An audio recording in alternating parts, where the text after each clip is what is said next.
आज इस वीडियो में हम जोड़ेंगे क्लास 9 मैथ चैप्टर नंबर 1 वास्तविक संख्या।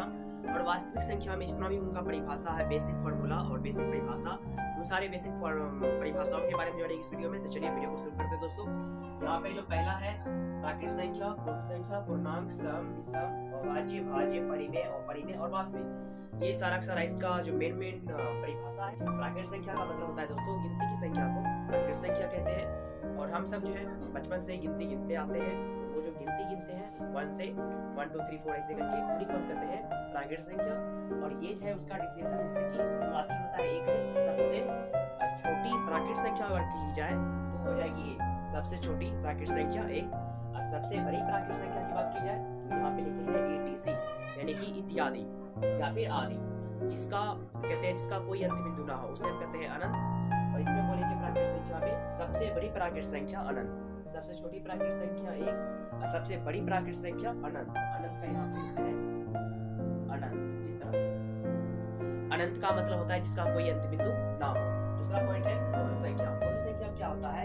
इसमें केवल 0 शामिल कर देंगे गिनती की संख्या में, उसे पूर्ण संख्या बोले शून्य सहित गिनती की संख्या को पूर्ण संख्या कहते हैं। आगे है डिफिनेशन पूर्णांक का, ले बताएंगे यहाँ पे। पूर्णांक संख्या हो जाएगा इस तरह से लाइन खींचेंगे 0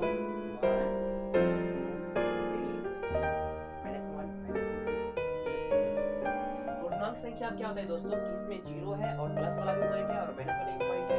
इसमें क्या होता है कि वैसी संख्या जिसमें धनात्मक ऋणात्मक दोनों संख्या हो, या फिर हम ऐसे भी बोल सकते हैं शून्य सहित धनात्मक और ऋणात्मक संख्याओं के समूह को पूर्णांक संख्या कहते हैं। आगे है सम संख्या। सम संख्या क्या होती है? 2 4 6 8, इन सभी को हम कहते हैं सम संख्या। अब इसमें क्या हो जाएगा कि जिसमें 2 से पूरा भाग लगे या फिर जो 2 से पूरी तरह से विभाजित हो, उसे हम कहते हैं सम संख्या। या फिर 2 का जो टेबल हम पढ़ते हैं वो जहां तक पढ़ सकते हैं वो सारा जो है सम संख्या। अब आगे है विषम संख्या। विषम संख्या क्या होती है? 1 3 5 7 8 9 इसे हम कहते हैं विषम संख्या, जिसमें एक मतलब इसका विषम संख्या होता है क्या? जिसमें 2 से पूरी तरह से भाग ना लगे, उसे हम कहते हैं विषम संख्या। आगे है अभाज्य संख्या। अभाज्य संख्या क्या होता है? वैसी संख्या जिसमें 1 और स्वयं से भाग लगे। अब इसका मतलब समझते हैं 1 और स्वयं का। जैसे यहाँ पे लिखिए 1, यहाँ पे लिखिए 2, यहाँ पे लिखिए 3, यहाँ पे 5। अब इसमें क्या करना है? 1 और स्वयं का मतलब हुआ जैसे ये 2 है, 2 में आप 1 से भाग देख सकते हैं और 2 एक से भाग देख सकते हैं, ठीक है।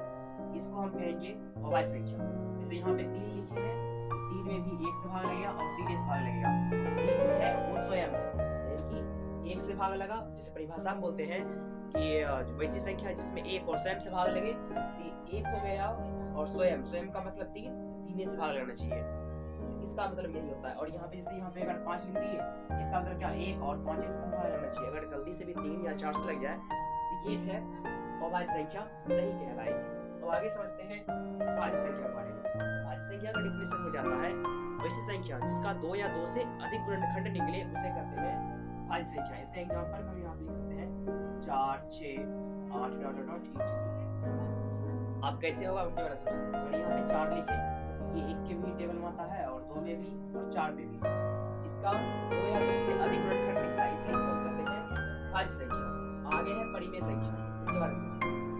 परिमेय संख्या क्या होता है कि जिसे हम p/q के रूप में लिख सकते हैं, जहां p और q पूर्णांक हो तथा q डज नॉट इक्वल 0 हो, उसे हम कहते हैं